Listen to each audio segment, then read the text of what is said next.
Next up, it's golf time. The Cognizant Classic this week. First, though, do you mind giving us a recap of what happened at the Genesis Invitational?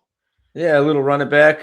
So Jacob Bridgman wins it. Guy almost coughed up a 6-shot lead, a 99% Dimers model probability to win on day 4. Ends up going +1, and Kurt Kitayama goes -7. Still wins it by 1. Fortunately for him, that would have been pretty rough to take away from that. But he was a little bit of a value play on day 3 when he was tied. Had a 16% greater probability to win than his co-leader, who had just single digits.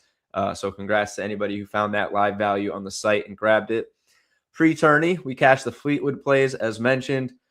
Ultimately suffered a slew of bad beats, particularly on day 4. A lot of it tied to Matt Fitzpatrick, who tumbled outside the top 5 earlier in the tournament to finish outside the top 20 and chop any placement value.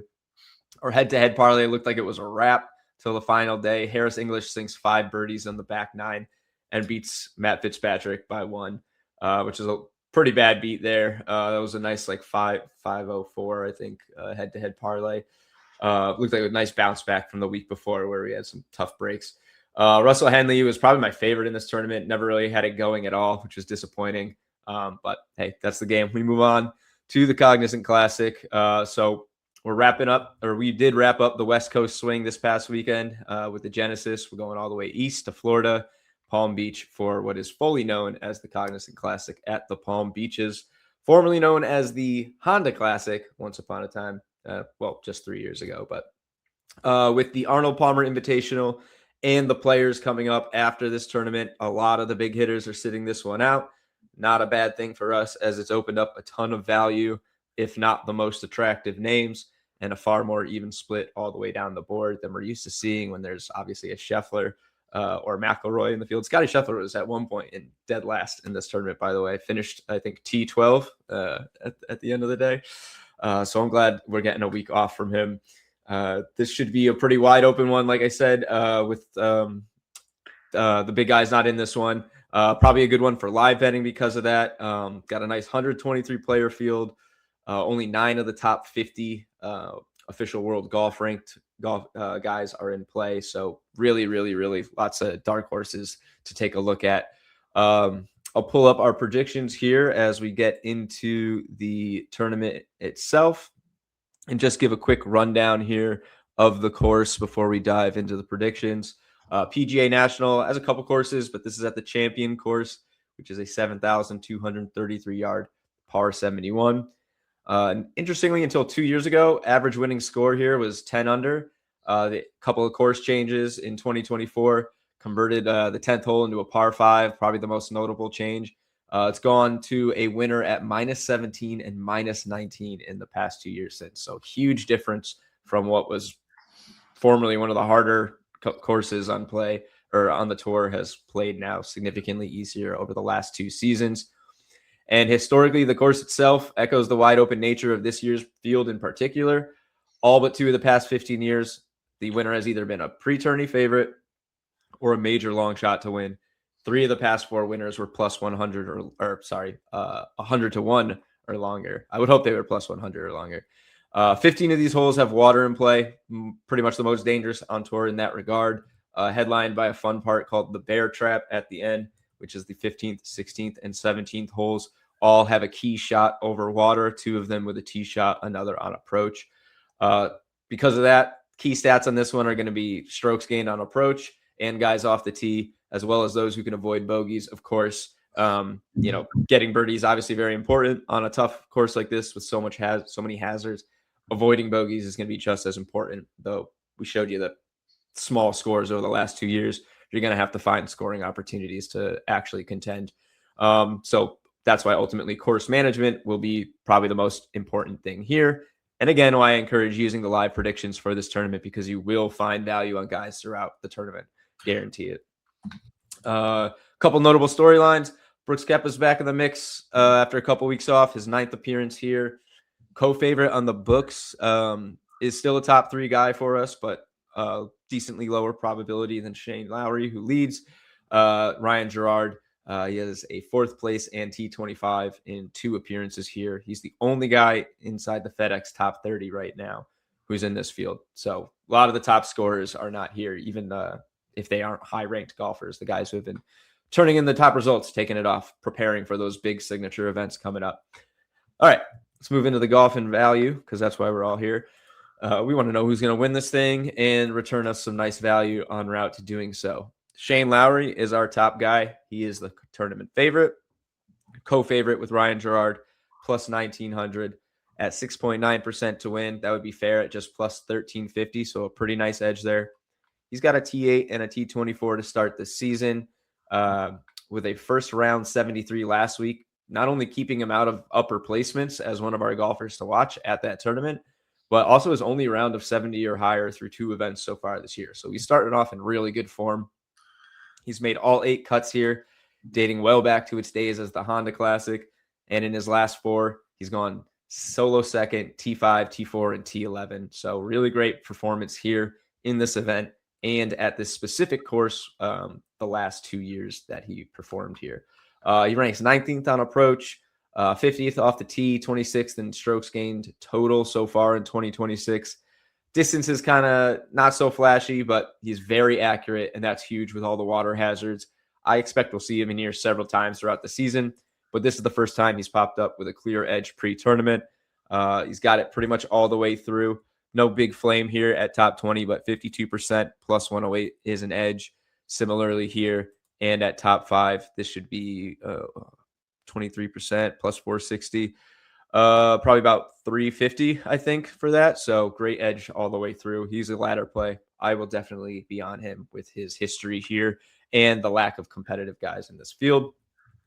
Moving to our next winner with value, Christian Bezuidenhout, 46-1 here at 3.4%. That'd be fair at plus 2840. So a really big edge as far as odds. He's got a mix of results to open the season: T38, T27, miscut at the Phoenix Open. This is his first start since that event.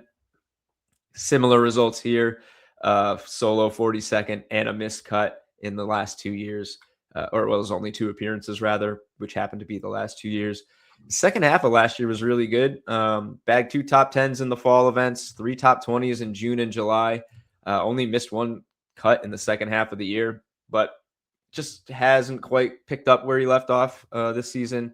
Not really the best course fit. Off the tee game is kind of rough, but he is a pretty accurate driver in spite of that. Finds the rough not nearly as often, which is good for him. Ranks 47th in the whole field in terms of accuracy, which is pretty well above average, despite his general off the tee game being below. Pretty good at bogey avoidance, which is important. We talked about that, but he doesn't birdie very much. And notably not on par 5s, where he's actually worse than 3s and 4s. So it doesn't really set up very well for this. Good model value, though.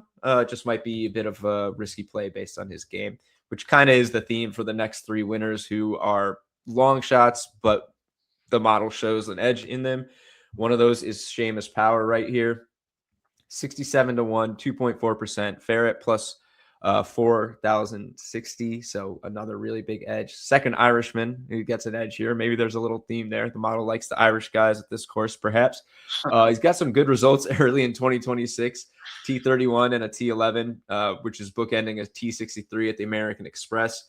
But that T11 came after he shot 74 and 71 over the weekend at the Farmers. So he could have won that one if he put together a full 4 rounds. Certainly could have finished top 3, top 5. I'm highlighting him again because of his value here, and we're objective analysts with this data on the show. We try not to lean into gut stuff too much. We try to use the Dimers model and bring stuff to light, and that's what's showing here is a value. However, he's not made the cut in 4 tries here. 2 of those were plus 11, so not really good results here.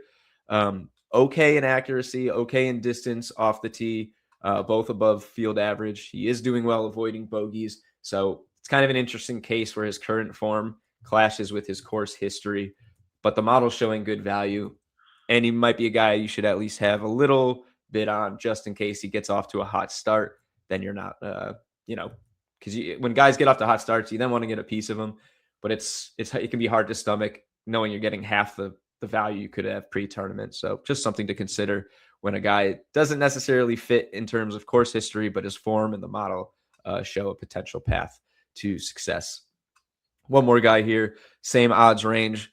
Sammy Valimaki at plus 6,000, 2.2%. He'd be fair at plus 4,450. Hasn't really quite put it together this year. Another guy, kind of a theme with this tournament. 2 cuts to open the season. Then he got T41, T34, T37. So not bad, but not great either. Similar results with his history here, a cut and a T48 and 2 tries. He's got some issues with driving and approach that are a bit of a red flag. So he's another one I would approach with caution, as you're already getting such good value on him at this number. But just one of those guys that the model is objectively showing an edge on, even if he might not be the best fit. Like I said, it's been a lot of long shots who have come through here. So you never know exactly who's going to break through.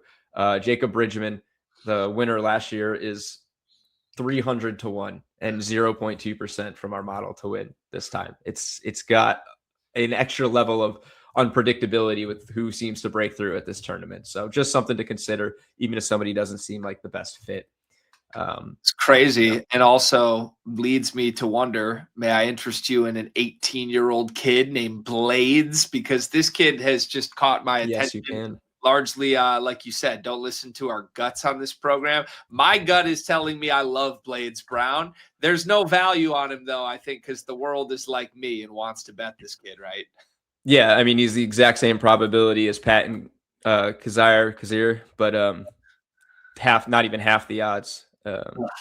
So, but I mean, 125 to 1, you could go wrong putting a pizza money bet on a guy to win, or at least, for like a top 20, top 10. I think we have him about 9% for a top 20. He's like 5 to 1. So again, no value there, but he's flashed some pretty interesting stuff. I mean, he's been cut a bunch of times. He's 18 years old though, at 11 events. He's got a T24 in his debut and a T18 this year at the American Express. So, you never know. And that's exactly, he's in that odds range of guys that have broken through. There are so many of them in this tournament. You go way down here to under 1%, you're going to find a bunch of stuff. But even up here, closer to the top of the board, Matt Kuchar, veteran with tons of experience, 1.6%, 100 to 1. But look who's around him: 60 to 1, 45 to 1, 45, 40, 50. Double the odds of the guys around here at the same probability. And that's, those are the guys who've been breaking. Chris Ventura, another one.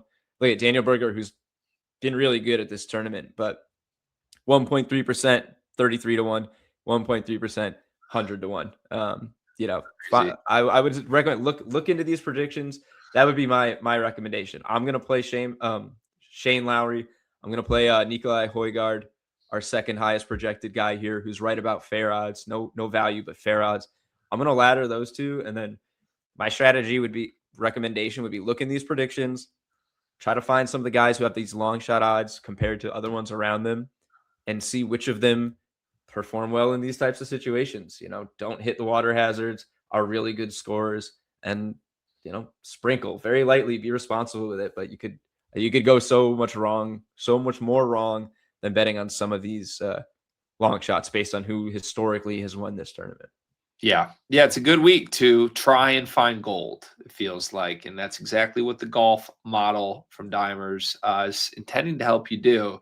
Like I said, I fall in love with Blades. I mean, you just look at the face of this kid. He looks like he should be in 6th grade, and he's out here shooting 68 in real tournaments. It's insane. Yeah.